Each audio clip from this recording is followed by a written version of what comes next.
And in a second, we will be live. Mm-hmm. Yay to being live. So 1, 2, 3, and we are on the air. Hello, everybody, but especially hello to Betsy Bird. Betsy, welcome back. Hey, thanks for having me. This is awesome. You're one of my absolute favorites. Aw, Our last interview was one of my most memorable. You were number 150. Now you're almost number 200. And nice. and I know I have a lot of work to do to catch you because you're well over 300 now in your podcasts. Oh yeah, no, we're But we're up there. yeah, but slowly, maybe when I'm in my 80s or 90s, I'll eventually catch up. Anyway, before I forget, I'm Mel Rosenberg, the host of the Children's Literature Channel of the New Books Network. And I'm here with a stupendous, amazing guest who is everything kidlit, Betsy Bird. And welcome, Betsy. And last time you were here, we talked about practically everything for picture books. And we will continue today, but we have a more important mission, Oh, which is to celebrate your new picture book. my new picture book, Pop Goes the Nursery Rhyme, with Yay. art by Andrea Tsurumi, I should say.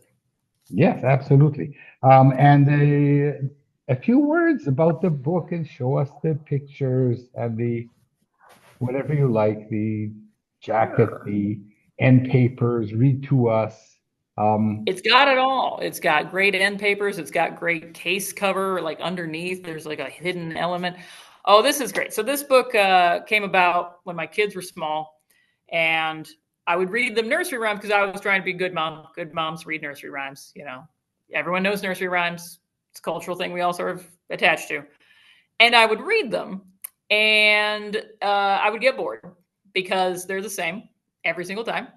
So you get a little punch drunk after a while, and you're like, Mary had a little lamb, its fleece was white as snow, and everywhere that Mary went, the lamb was sure to pop goes the weasel. And man, that is exact white. That is comedy gold to small children. And I was like, I am onto something here. So I turned it into a book. I was asked who I wanted as illustrator. I said, there's only one person who can be illustrator, Andrea Tsurumi.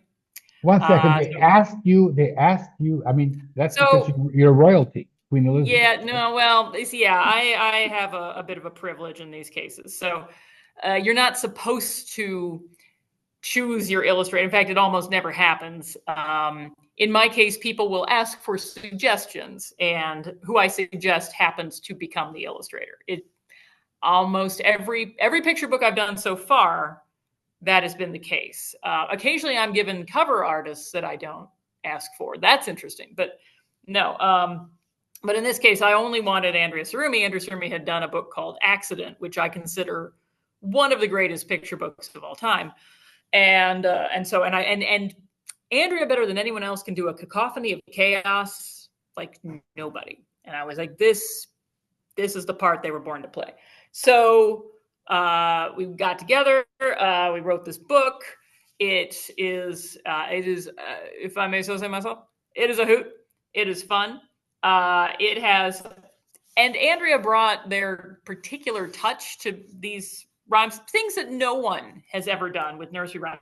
And these nursery rhymes have been done hundreds and hundreds of times. But have you ever seen Mary Had a Little Lamb where Mary was also a lamb? No, we have not seen that. Have we seen Little Miss Muffet as a bodybuilder at the gym? And I asked Andrea, why is why is Little Miss Muffet a bodybuilder? And Andrea was like, Birds and whey. Way. Yeah. Bodybuilders eat whey. I was like, I see what you got there. That's good. So yeah, and in each case, the sneaky little weasel bursts onto the scene, ruins the thing, and I had to have an uptight narrator who was getting upset about this. So I thought it was going to be a mother goose. I didn't specify that it was going to be a mother goose. I just said, some sort of bird or something. And Andrea went with a secretary bird. The secretary bird, if you were unfamiliar. Hmm. I've just lost you, Betsy. Come back, Betsy. Where are you? Oh my goodness. Betsy, come back, Betsy.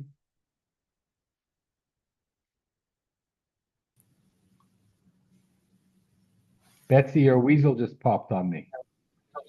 I think the awesomeness of the secretary bird destroyed my talk. Can you hear me now? We can hear you now. So back to Excellent. Secretary Bird. So the secretary bird, which I will not show now because obviously I blew out the system with how wonderful it is. But the secretary bird is a bird that has very long legs. It is remarkable because it uses those legs to kick snakes to death and eat them. And I just love that. I just love that so much. Andrea did incredible work on the entire book. And the front end papers, you have just the weasel dancing. In the back end papers, you have both the weasel and the secretary bird dancing. At one point, I'll show this first. If you take off the cover, you get both the secretary bird and the weasel, which is cool in and of itself, but you get to the point where they burst out of a book. The book you can see they're bursting out of is this book, but you only know that if you've taken off the cover and you've realized that they are bursting out of the very book that you're holding. Every element of this was done to perfection. I was on board for hearing this. Like every little detail in the things, even the spine. You have a weasel peeking down there, and you've got secretary bird looking up from over here. So I've never had a book have this level of fine minutia attention like this one. So it's pretty cool. How do you explain that? Well, this is not uncommon. Every book but one that I have worked on, my editor has left halfway through the process. And I'm talking picture books. I'm talking middle grade novels. That's not true for so I actually 2 books. There were 2 books I didn't have that happen, but for the other 6, I started with one person. They would leave. Another person would come on board and pick it up, but they weren't the ones who loved it. They didn't acquire it. The passion wasn't there. In this case, my editor was let go, but then moved to another company and took the book with her and was able to bring the love and attention to this book that it deserved. And also I'm with Union Square, which is a smaller press than a HarperCollins or a Penguin, Random House. So they had the time and the money and the attention to give to the book. And it paid off. So it's Maria Rousseau. And yep, Maria Russo. Yep. We will not mention the publishing house that she left, but you can Google it if you want to. But yeah, no, I don't particularly want to. But no, there's no need. Union Square Kids is terrific, and I now garner and ascertain that this is your most successful book, and it's only out for 2 months. Yes, it was my most successful picture book. And I should say that, Great Santa Stakeout, which I did with Dan Santat, that does fine in the holiday season. During the rest of the year, it doesn't go out as much as you would expect. And then Funny Girl, which is a middle grade anthology, that has done well from the start. But that's because you take a bunch of famous people and you cram them in a book, and it does very well. So I don't know if I can take credit for that one. So yeah, you can take credit for a lot of things. Sure. So a couple of things here. First of all, who is Secretary Bird? Is that the alter ego of Betsy Bird? There's I'm Betsy afraid Bird it and is. Elizabeth I didn't Bird? mean it to be. Yeah, I keep ending up with birds in books, and I don't do it on purpose. I really don't. But my last book involved a giant ostrich in Long Road to the Circus.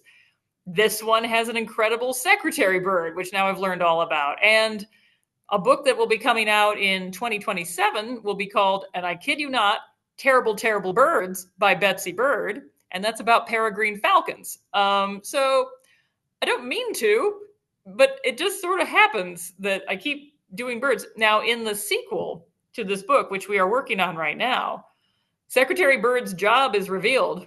I don't want to shock you. Secretary Bird's a librarian. I I knew it. Wasn't How, my idea. I swear to how, God, it just how could it, happened. how could it be anything else, Betsy? I mean, it makes sense. Secretary Okay. Bird has a very strict understanding of what is canon in children's literature. I relate. So, yeah. So we have Elizabeth Bird on the one hand, and then the weasel, of course, is Betsy Bird.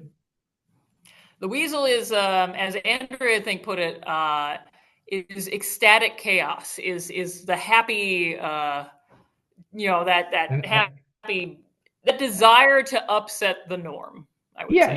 and that is the other side of you. Yes, and it's a joyful destruction, Of though course. it is destruction, and there is that desire for order, and then there's that desire for chaos, and the two, they're And diametrically opposed. So, yeah, and what a better a lifestyle for somebody who's rebellious on the one hand and unrebellious to have his career as a librarian who sometimes kicks institutions in the shins. I'm just saying, currently the Library of Congress librarians are leading the nation. Yes, they are proving that badass librarians are nationwide. Yeah. Exactly. So this didn't come out of nowhere, and I went back on our previous interview, and we talked about everything children's books, except for two things. We didn't talk Okay. enough about you, and then we didn't Me. talk about another thing that we're going to talk about later. So start at Okay. the beginning. Who is Betsy Bird? I mean, everybody in Kid Lit holds you in such high esteem. You're the go-to person for reviews and for your 300 plus podcasts with your sister, and your 31 books on 31 books on 31 books on the 31st of December, on the 31st, whatever. When you actually I was thinking, of all the people that I know and have interviewed, I think that you are the best. I don't know what the word is. You're the best megaphone for picture books in the world. Thank you. I try. I am Larry Loud, so might as well put it to use. Yeah. So you want the Betsy Bird origin story? Yeah, I would like that. I Okay. mean, mostly fact. Could be a little bit of fiction. We'll talk about that Oh no, later there's too. no fiction here. This is all straight. I'll give it to you. Uh, Um, I was born a librarian, essentially, though I resisted it for years. I was the child who organized alphabetically all the family's books, and we had a ton of them in the dining room. I went through the VHS tapes and made an organizational system with a corresponding key, so you could find whatever movie you wanted. Not alphabetical for some reason. I uh, I would take my National Geographics and make subject heading lists for fun, literally for fun. But I didn't want to be a librarian. That was a boring job.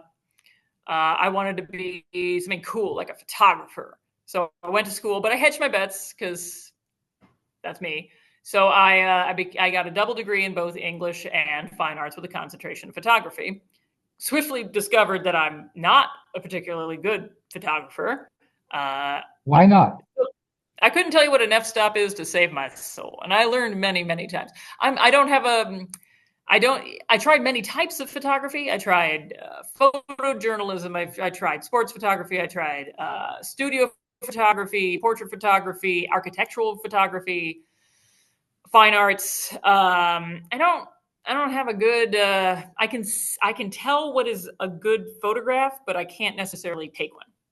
Let's just say that. So I was like, fine, I will become a librarian, but I'm not going to be a boring librarian. I'm going to be a cool librarian. I'm going to be an archivist. I'm going to preserve books. And I went to library school, and my husband pointed out one day that I had placed my coffee cup on the book, on how to preserve books. And that was a sign. And I took on as a lark, a children's book course. Just to fulfill a credit, I had been reading children's books for fun for years. I read Harry Potter before anyone in America read Harry Potter. I'm sorry. Arthur A. Levine, but I was in England, and my mom, who worked in a bookstore, was like, "Oh, we've heard about this series, Harry Potter. Can you pick up number 2? It just came out." And I was like, "Sure, whatever." And I picked up number 2. Well, I went to the Waterstones and I was like, "Do you have something by Harry Potter?" And she was like, "Go to the Children's." And I was like, the Waterstones on Piccadilly. No, Piccadilly was too far from me. I was in Muswell Hill, so I don't remember which one I went into. I went into one of them. I don't think there was one in Muswell Hill, but it was close there. And lo and behold, picked up the book, read number 2 first, and was like, "Oh, this is kind of fun." And so I've been reading kids' books for quite some time. That was back in 98, something like that.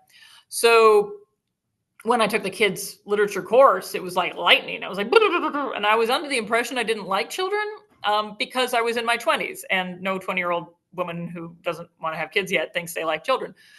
Turns out I like them a lot. Oh, no. With being a teacher, which is completely different. So 1 second. You have to. In any case, it turns out that you like children a lot. Oh, I do, and I was confusing children's librarianship with being a teacher, whereas children's librarian, being a teacher is like being a parent, and being a children's librarian is like being the aunt or uncle who gets to play with the kids for a while and then send them on their way to their actual parent. So that suited me very well.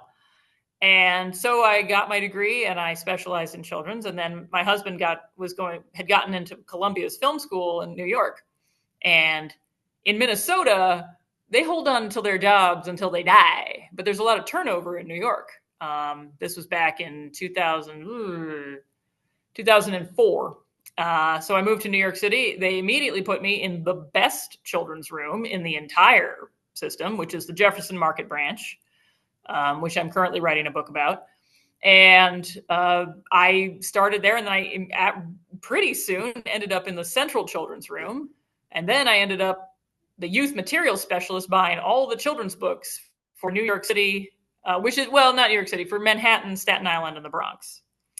And then for 2 months for Brooklyn. So that was pretty sweet. I could ride the subway and see a kid reading a book and be like, "I bought you that. Ha! Me. Bring it back to the library before we punish you." Yeah, no, we had one branch that was the kids steal the books branch, and we just poured the books in there because the kids clearly wanted them. A lot of Goosebumps disappeared. Which picture books were stolen under your watch, Betsy? It wasn't picture books. It was series. It was Goosebumps. It was Wimpy Kid. It was, anything that was popular, probably Animorphs at that time. It was a lot of stuff. Steal picture books. It's the older kids. Kids don't steal picture books because they don't know how. They're too big. Whereas a Goosebumps is quite small. You can stuff that down your shirt. In Canada, they do. The most stolen book in Canada is one of Robert Munch's books, probably Paper Bag Princess. Oh, God. The most pilfered book. Now, that's worth stealing. I was so afraid you were going to say Love You Forever. And I was going to be like, do they steal it just so that no one has to read it? Because I approve. I shouldn't say that as a children's librarian, but I approve. Steal that book and then throw it away. Oh, Paper Bag Princess is a classic, though. So, yes. That's a good one to steal. Go steal that book and keep it forever, kids. Yeah, that's a good one. But anyway, and then keep going. Yeah, so once I had started being a children's librarian, there was this new thing called blogging. I read about it in the school library journal. I thought it would be neat if I made one for my library branch.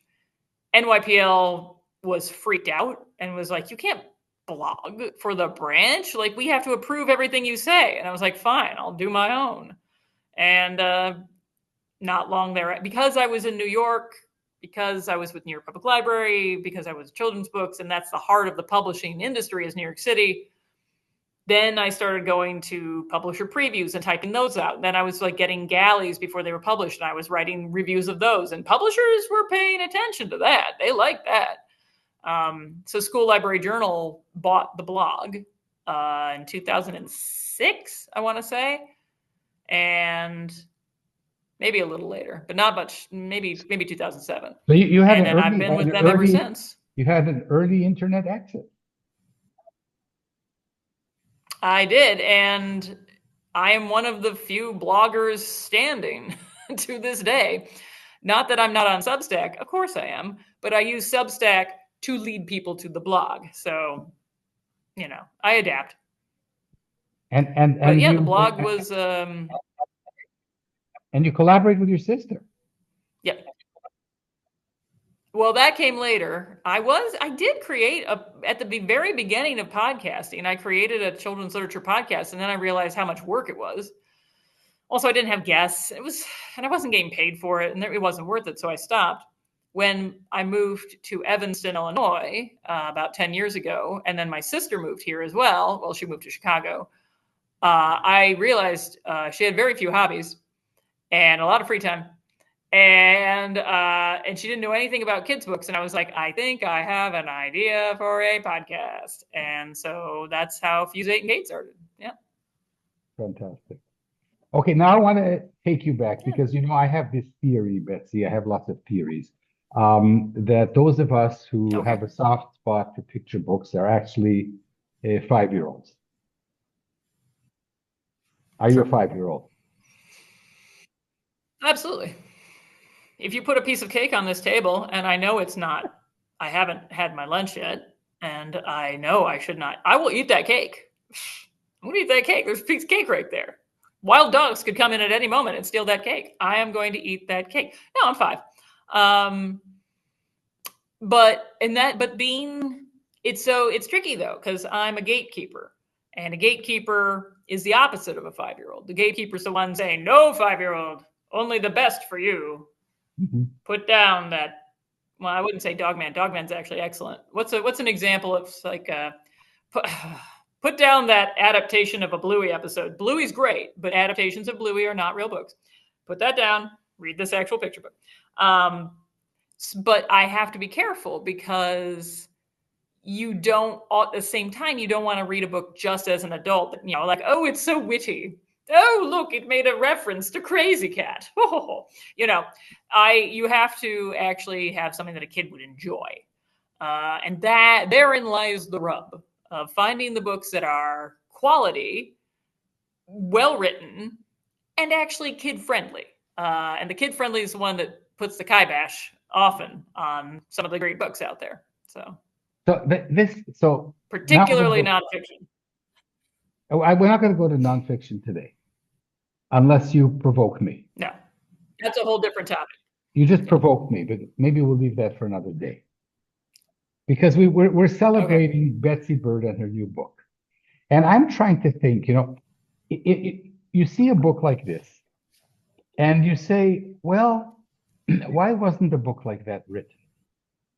And the answer is because a book like that needs somebody like you, who is wacky enough, on the one hand, to write it, but schooled and revered enough to be able to write it. Mm-hmm. Because it's exactly you, right? It's the we'll do the Mother Goose thing, and then pop goes the weasel.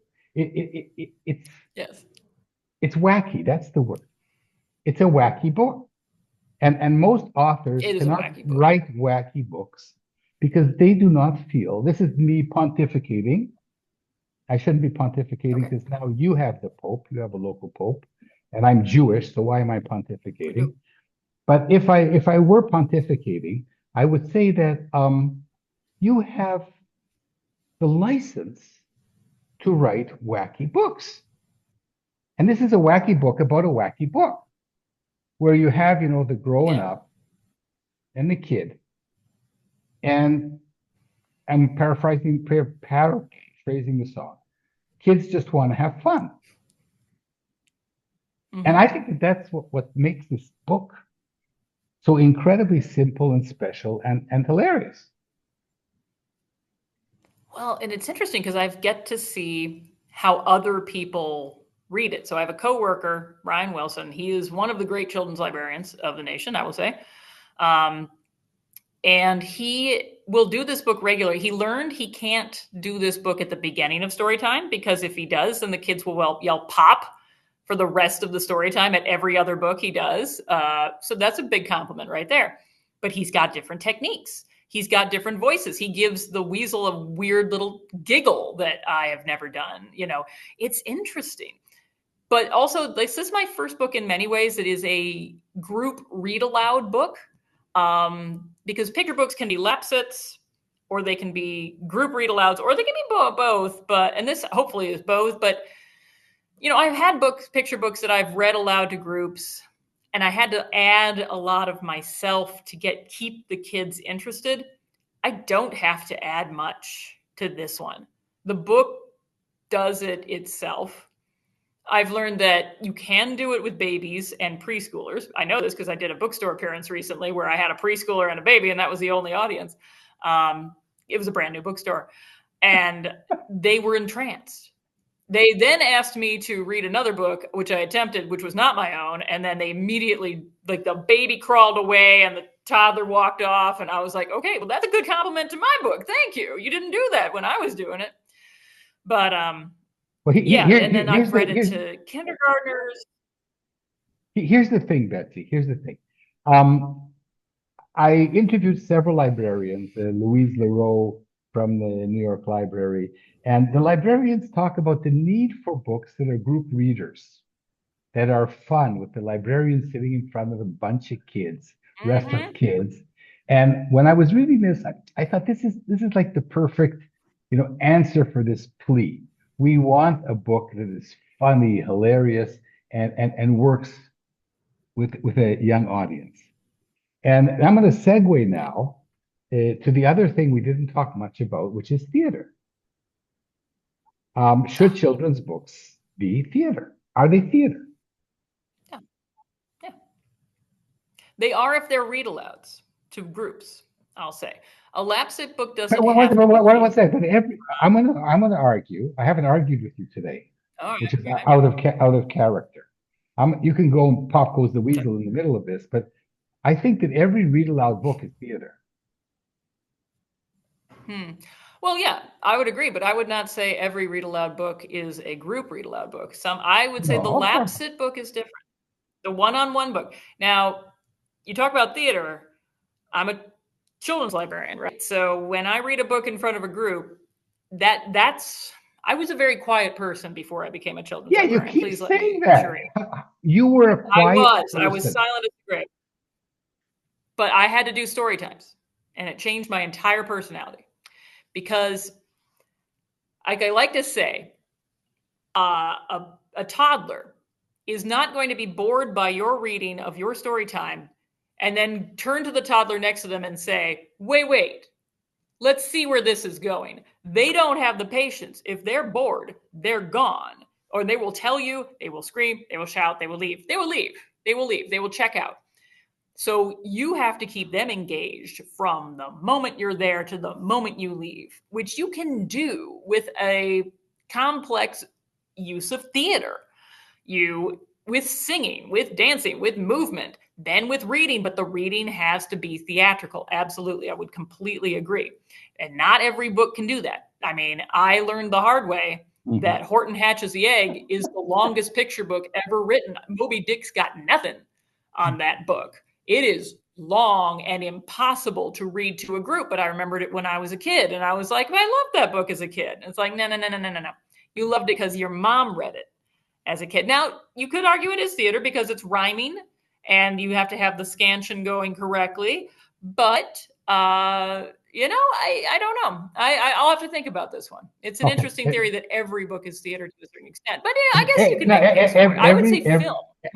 Every read aloud book, in my opinion, is theater. And one of the things that I cannot remember who I was talking to on one of the podcasts, Sophia Gold. I can't remember. Sophia Swire. Maybe it was Sophie somebody. And I'll have to check. I can't check. How can I check? But anyway, this topic came up of theater in picture books, and we reached the conclusion that what a good author does and this goes to exactly this book of yours, is make it easy for an amateur to become a gifted actor. Because most of the people reading your book are not, as humorous as you, not as funky as you, not as kick in the shins as you. They're parents after a hard day's work. And you made it super easy for them to be hilariously funny in theater. That's a very interesting point. So when I worked for New York Public Library, I had a coworker whose first language was not English, had come from another country, had a little difficulty engaging the kids with the read alouds. It wasn't necessarily her natural talent, but the right book could overcome that. And I think at the time, she did Press Here by Hervé Toulet. And for the first time, the kids were riveted, just very into the read.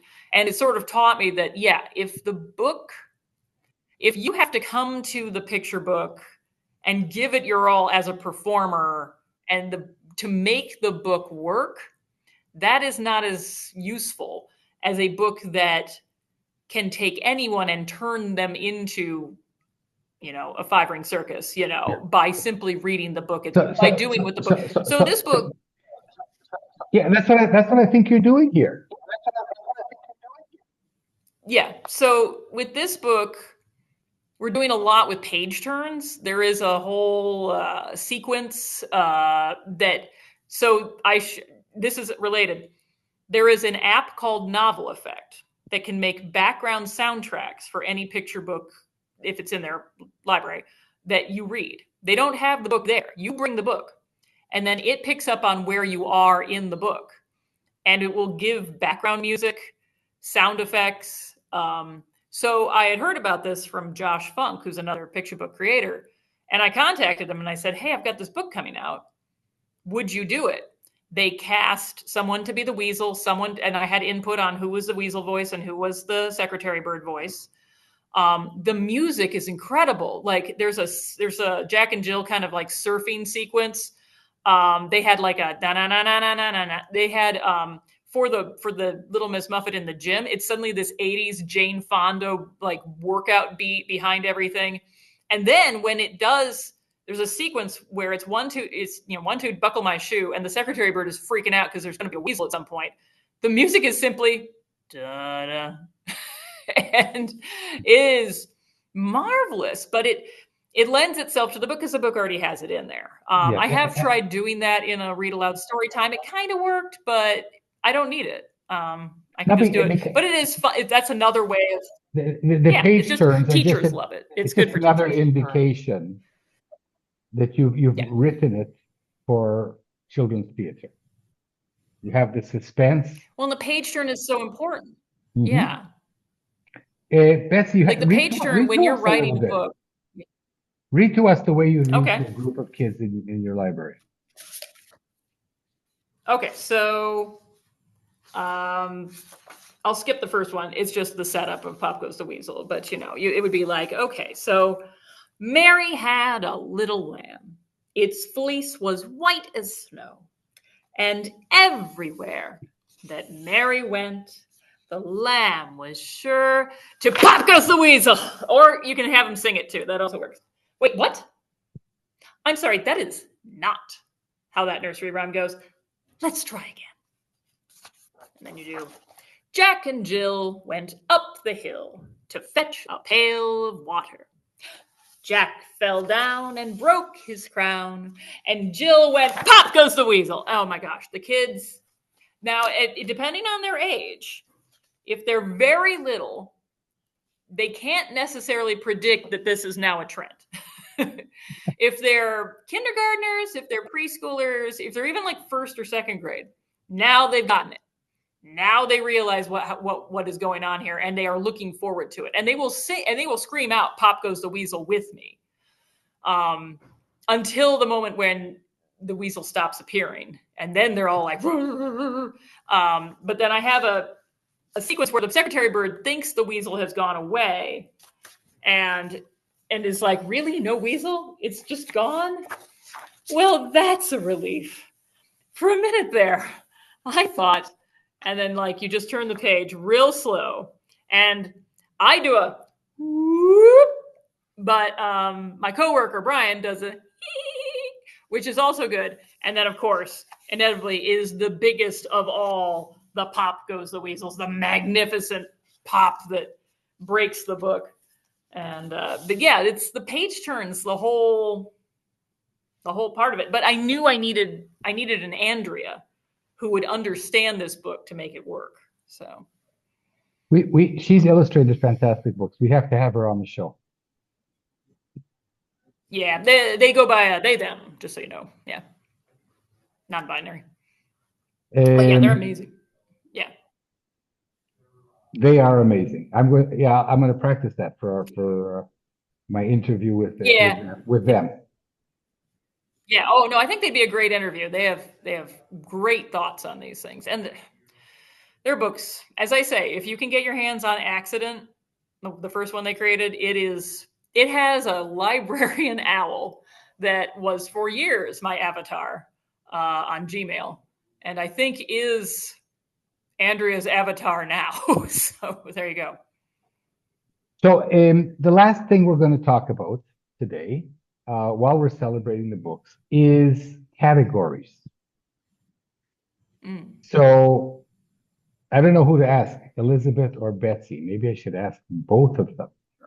What is this shtick with the categories? Who needs the categories? Why do you have the 31 categories and the nonfiction and the creative nonfiction and the imaginary fiction and the non-imaginary fiction and the informative fiction? Why do you have so many categories? Fiction? Yeah, and then you know what you do? You have okay. So why do I have like? I'm not finished asking the question. So yet. Okay, go ahead. Okay, so I'm on a roll here, Betsy. I'm on a roll. So on the one hand, you have Elizabeth Bird, the categorizer, who every December categorizes books. You have 31 entries in 31 categories. But then there's the Betsy Bird, 31 days, who kicks Elizabeth in the shins and say, I don't know where to put this book. I'm going to put it in 2 or 3 categories. Yeah. Your thoughts? That just makes sense. Sure. So as you say, every December, for each day in December, I do a list of the best books of the year. And because some people do like one big list. I do too at my library. We do 101 great books for kids, but there's more than 101 great books for kids out every year. So I put them on 31 lists. Now, as you say, I put them into different categories, and some of them might seem a little strange. There's a gross category. There's an American history category. Sometimes it depends on the year. The categories will come and go depending on how many books are in each category. And there's the informational fiction, which I had to make that one because I'm a stickler. Look, if I've got a picture book and it's got quotation marks and it says that person said something, then that person said something. You didn't make that up. That person said something. And then I find out, I just figured he might have said that at that moment. I'm like, well, that's great, but that's fiction. So, but it's all about this factual person. So that's informational. He might have said it. Yeah, he might have. But it's in quotation marks. If it's italicized, then that Elizabeth Bird. That's the librarian Elizabeth Bird here. No.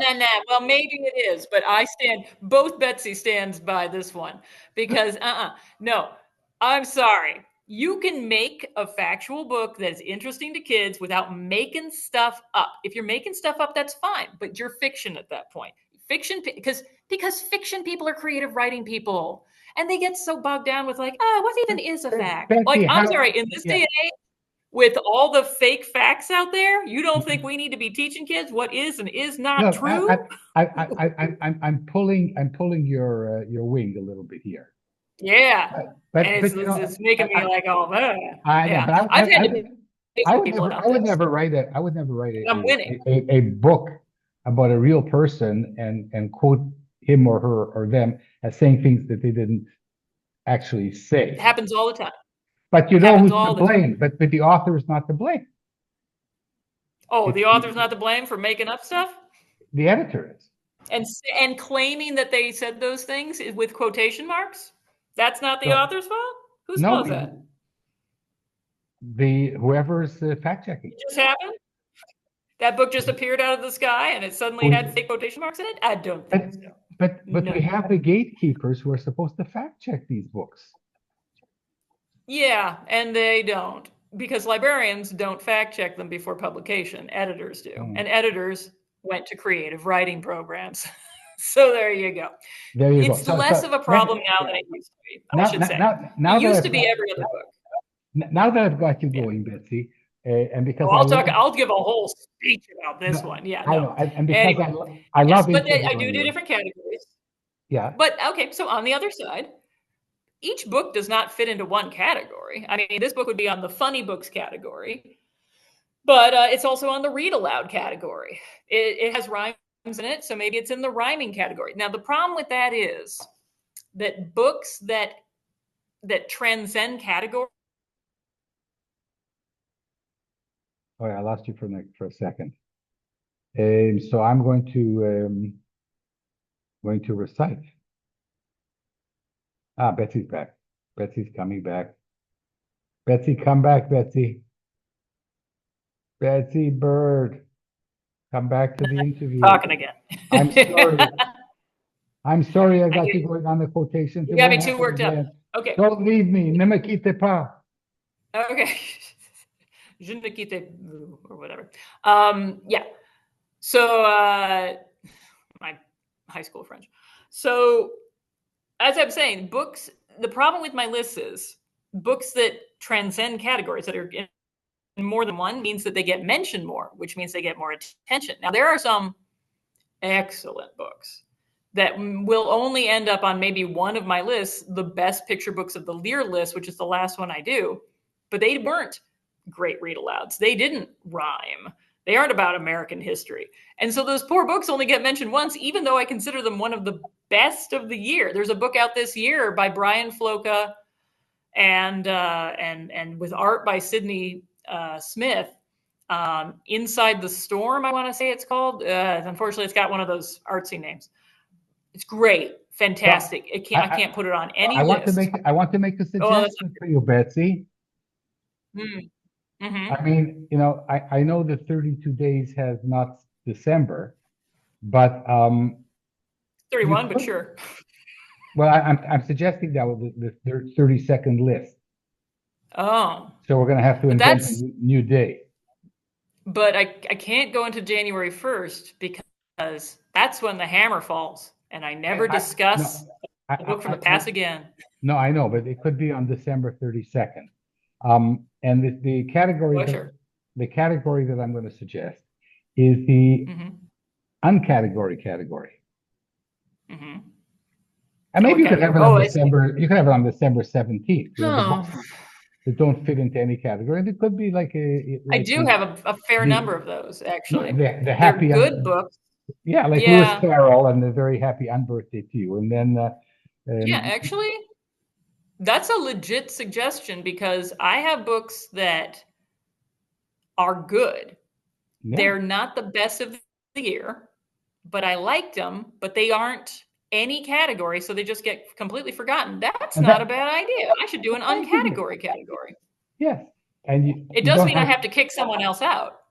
Yeah, or maybe to lose one of your categories. I'd have to lose one of them, which is fine because, as I say, it shifts every year. Sometimes there aren't enough gross books. And you don't have to give me credit, although everybody will know that it was my idea because we just talked about it. But I think it's a very good idea. It's too late now. I haven't been keeping track until now. So, but for next year, because I keep track all year. Every day at lunch, I read 5 picture books. So we're talking about I read a graphic novel and a novel and a thing. So, I've already, it's all, we're already a good 5 months into the year. I've already seen a bunch of things I would have included, but it would be unfair for me to do it now. But I promise you, at the end of 2026, I will have that. That'll be one of them.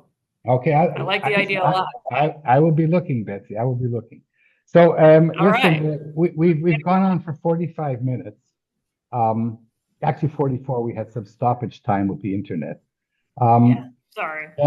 And I want to thank you, not only for the wonderful interviews and for the friendship, but because You're just an incredibly generous spirit in this world.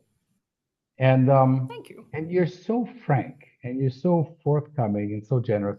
Okay, I'm gonna stop all the blah, blah, blah, and Well, gonna very, very kind of you to say. and we're gonna have another interview, if you will, where we will Absolutely.